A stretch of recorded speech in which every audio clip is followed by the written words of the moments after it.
Est-ce que vous pensez que vous pourriez être capable de réaliser ce bol sans difficulté?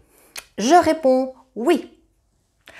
Est-ce que vous pensez que c'est facile à faire un décor dessus? Je réponds oui. Est-ce que ce bol est accessible aux personnes qui débutent dans la poterie? Je réponds oui. Est-ce que si je le fais une fois, je pourrais avoir toujours le même alors que je n'ai pas de tour de potier? Eh bien, je réponds oui.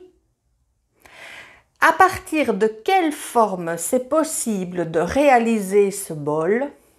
Eh bien, je vous le montre tout de suite. C'est grâce à ce bol, ce moule en plâtre que j'ai conçu avec mon fabricant de moules et que vous allez pouvoir réaliser ce bol toujours le même avec une grande facilité et j'ai oublié de dire en 15 minutes. C'est tout à fait possible. Vous allez rester avec moi, je vais aller derrière mon plan de travail et je vous montre sans tarder comment on fait. Oui, oui, oui!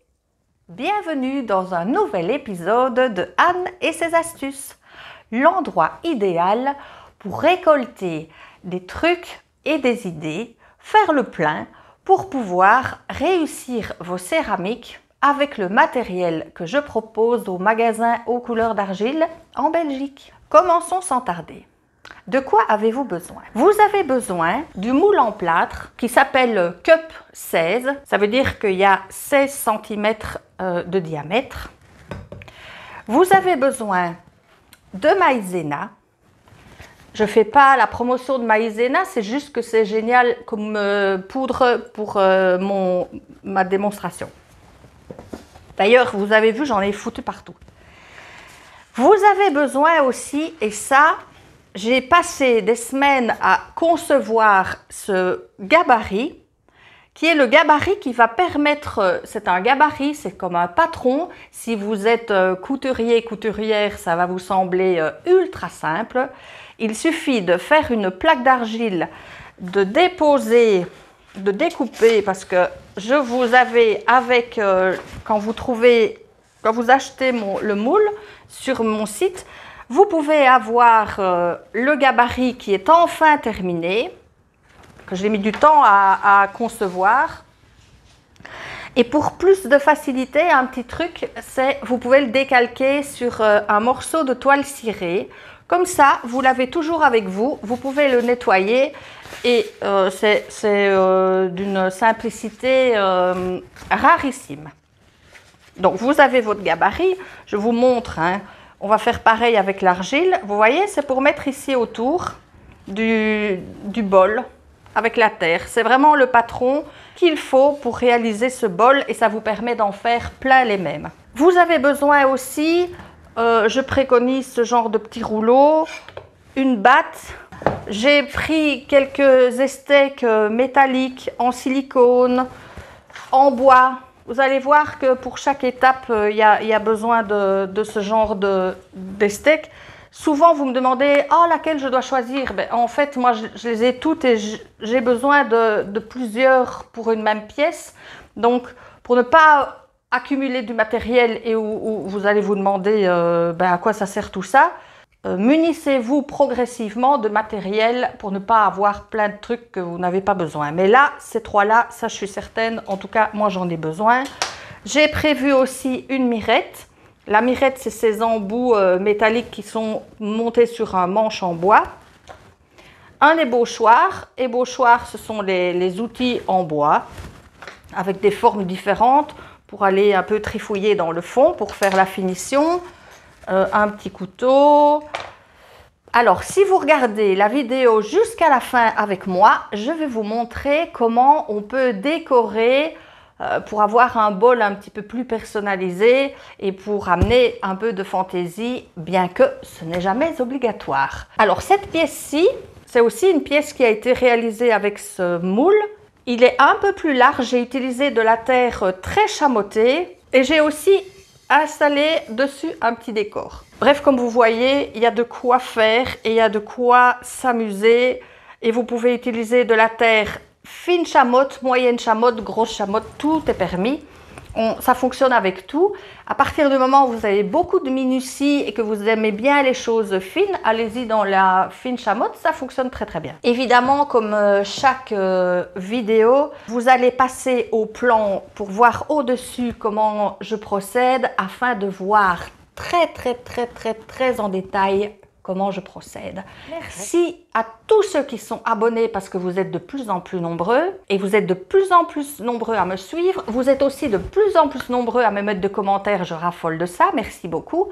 Pour les nouveaux qui viennent d'arriver, je vous propose de vous abonner et d'activer la petite cloche. Cela vous permet de recevoir des notifications dès que je publie une nouvelle vidéo. Vous avez la petite info qu'une nouvelle arrive. Ne nous éparpillons pas, Anne. Au travail. Je pense que l'indispensable tournette est vraiment plus qu'indispensable dans ce cas-ci. Vous mettez votre planche sur la tournette, vous utilisez votre moule à l'extérieur et vous badigez votre moule avec de la maïzena. On y va franco, hein. Faut en mettre bien sur les bords du mieux qu'on peut. On en met un peu partout, ce n'est pas grave. Il vaut mieux en mettre un peu plus que pas assez. Ça sert simplement à ce que la terre n'adhère pas au moule quand vous allez le démouler parce qu'on va le démouler tout de suite. Dès que c'est façonné, on démoule tout de suite. Je pense que là, je suis bon. On enlève sur les mains. Je prends un petit pinceau pour enlever l'excédent sur les bords ici. Que souvent ça s'accumule,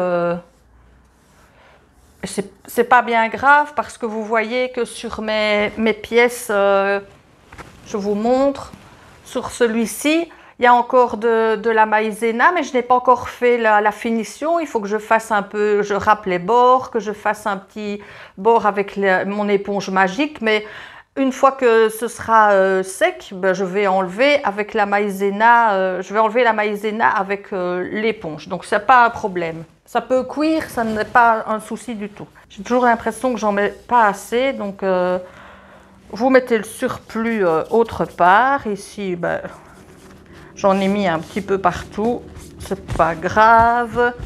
Je vais chercher ma plaque de terre et je vous montre comment je la place pour que ce soit idéalement placé. Voici ma plaque d'argile. Vous voyez, j'ai suivi exactement le patron, la petite pointe, les petites découpes, l'arrondi. Donc je suis bon. Ce que vous faites maintenant, vous posez la terre contre la partie centrale contre le moule. Vous revenez vers vous et vous vous assurez que dans le fond, le moule, la terre dépose bien à même la plaque. Vous l'installez sur un bord, vous vérifiez que l'autre côté c'est pareil, vous ramenez vers vous et vous avez les deux bords qui se chevauchent légèrement. Vous rassemblez le dessus avec insistance, vous rassemblez les petites découpes. Vous appuyez quand même fermement. Et on va s'occuper de directement souder la partie ici, qui est quand même une sacrée partie importante. Déjà, vous pré-appuyez la terre pour souder les deux bords. C'est là qu'intervient mon estèque en bois. J'aime bien déjà bien appuyer. Voyez le mouvement, je remonte légèrement la terre, comme ça moi je n'ai plus besoin de celle-là. Par contre, les steaks en métal, c'est une de mes préférées pour utiliser les moules cup, c'est partir du fond et vous remontez au-dessus. Partez du fond et vous remontez par au-dessus. Vous voyez, on ne s'occupe pas encore du dessus, hein. Là, on est en train de bien donner la forme extérieure. Vous lissez l'endroit du joint en appuyant assez bien, comme ça, ça va complètement disparaître.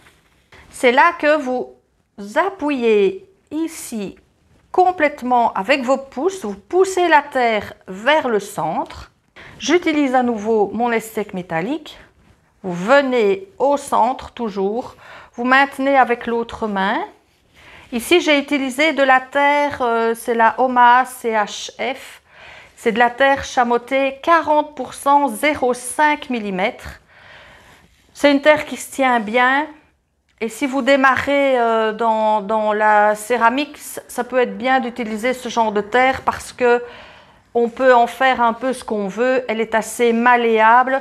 Et cette terre-là, chez Raoul et Beck, c'est vrai que j'aime bien en parler parce que c'est une marque de terre que j'apprécie beaucoup et que j'utilise dans ma pratique aussi. Donc là, c'est 40%. J'ai fait des tests avec 20% 0,2 mm. Là, c'est très, très, très fin. Ça fonctionne aussi. J'ai fait avec une terre 40% 2 mm. Donc là, c'est très, très, très épais. C'est très chamotté et très texturé. Donc, vous pouvez jongler avec autant de terre que vous souhaitez. Est-ce que vous voyez à quel point ça prend forme? Et que je vous dis 15 minutes, je ne vous mens pas, je pense. Une fois que vous arrivez ici au-dessus, c'est pour ça que j'utilise ce petit rouleau, j'écrase vraiment les parties soudées entre elles. On ne voit plus du tout les découpes. Ça vous permet d'avoir un fond super plat. J'aime bien aussi utiliser, vous voyez, la batte. Je viens terminer. Comme la terre est assez chamottée, je vais avoir un fond assez large, assez stable. Ma petite esthèque en silicone, à quoi elle me sert dans ce cas-ci? Eh bien, je viens redonner l'arrondi du dessus. Si vous n'avez pas de tour de potier, eh bien, vous voyez que c'est possible de faire un bol très net, comme si vous l'aviez tourné. Vous pouvez franchement, allez-y au niveau de l'originalité. La simplicité, c'est très bien aussi. Je vous avais promis un truc simple, efficace. Je pense que là, on est bien. Je vais reprendre mon esthèque en bois parce que j'aimerais bien que dans le fond, ce soit bien net. J'ai des petits... J'arrive pas avec l'arrondi de mon esthèque métallique en silicone. Donc, je termine vraiment le fond avec mon esthèque en bois. Comme ça, j'ai des bords très nets. Je vous ai promis un petit décor. Avant, si vous avez un petit cachet pour la signature en silicone, par exemple, enfin ici, non, c'est du caoutchouc, pardon. Vous pouvez signer, dessiner, avoir un tampon, vous mettez ce que vous voulez. Moi, j'ai mon petit cachet du magasin. Parce que je le mets dans le fond, parce qu'une fois qu'on va retourner la pièce, on devra la laisser sécher sans y toucher, sinon elle va se déformer. Voilà, ça signé aux couleurs d'argile. Alors vous allez me demander, vous l'avez déjà demandé parce que j'ai oublié de le mettre dans une vidéo. Vous contactez pour la France tout en colle. C'est Noël qui se fera un plaisir de réaliser vos petits tampons en caoutchouc. Vous lui envoyez votre signature, votre logo. Elle se charge de faire une petite plaquette en caoutchouc et c'est comme ça que vous pourrez avoir votre tampon qui est... Et pour la Belgique, moi je vais à la papeterie de Recon ici à côté et je suis allée avec mon petit logo. Ils m'ont fait ça en plusieurs dimensions et c'est extraordinaire parce que ça dure dans le temps et vous pouvez avoir des dimensions différentes quand vous avez plus ou moins des grandes pièces. Ça, c'est la petite parenthèse.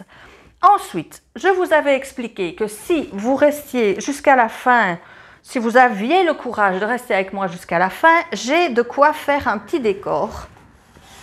Je vous montre. C'est une petite roulette en bois avec une tige en métal. Et il est possible de mettre des petits décors, ce sont des rondelles en caoutchouc, en silicone, pardon, qui se fixent sur un manche, vous voyez, ici sur une rondelle en bois. Et on peut changer... Oh, je vais y aller dans les petits cœurs cette fois-ci. On peut changer les décors. Et ici, bon, on va y aller... on va mettre un peu d'amour dans ce monde de sauvages. Faites toujours votre décor avant de démouler la pièce. Logique, parce que vous avez le moule qui est en dessous qui permet de garder la fermeté de la pièce sans qu'elle se déforme. Donc vous calez votre coude bien contre vous, vous vous mettez à un endroit.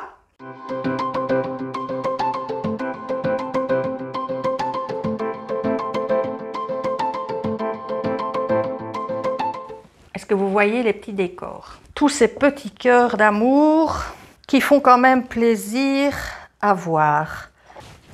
Vous avez besoin d'une autre planche.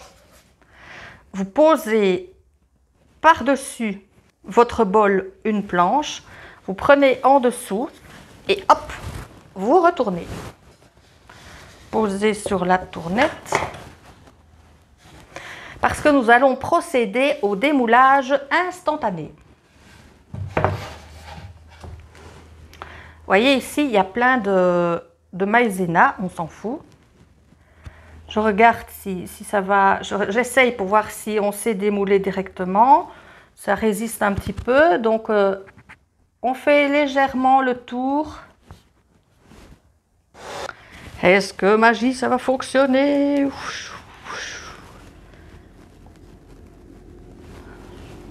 Tadam! Instantané. Il vous reste, si vous regardez bien dans le fond, il vous reste à peaufiner votre petit fond. Ici, comme j'avais bien écrasé avec le rouleau, on n'a presque plus de petits ajustements à faire. Avec ce genre de le bombé ici, je vais écraser, rejoindre le petit joint qui se trouve ici, pour qu'on ne voit pas qu'il y a eu un raccord entre les deux. Tout délicat bien sûr. J'ai un petit outil avec des petites boules qui est très pratique pour aller faire un petit fond arrondi ici. Ça rejoint le fond avec les bords, bien large, bien stable. Je prends ma mirette côté plat et j'enlève un peu de matière parce que il y a pas mal de matière qui s'est rassemblée au centre. Et pour ne pas avoir un fond trop lourd, on peut se permettre d'enlever un peu de matière dans le fond en faisant bien sûr attention de ne pas passer au travers. Et pour terminer, je vais reprendre mon esthèque en silicone et je lisse le fond. Elle convient très bien pour faire ce genre d'opération. Je ne saurais pas le faire avec les steaks métalliques. Elle ferait des petits coups partout. Les steaks en bois, elle est trop pointue et pas assez souple que celle-ci. Elle me permet d'avoir un fond bien propre et bien net.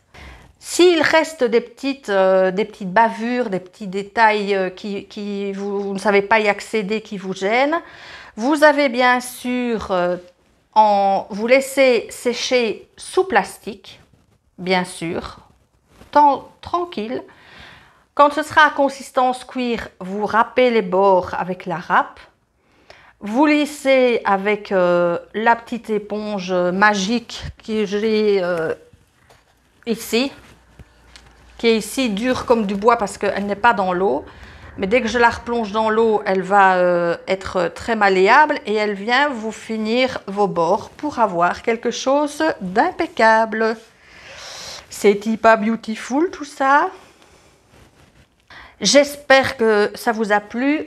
Je vous remercie d'être resté jusqu'à la fin. Si vous êtes resté là et que vous êtes encore là, c'est que le sujet vous a botté. Merci de mettre un petit commentaire. Vous mettez un petit j'aime pour augmenter les j'aime de cette vidéo. Et qu'est-ce que je vous dis comme d'habitude? À la semaine prochaine. Bye!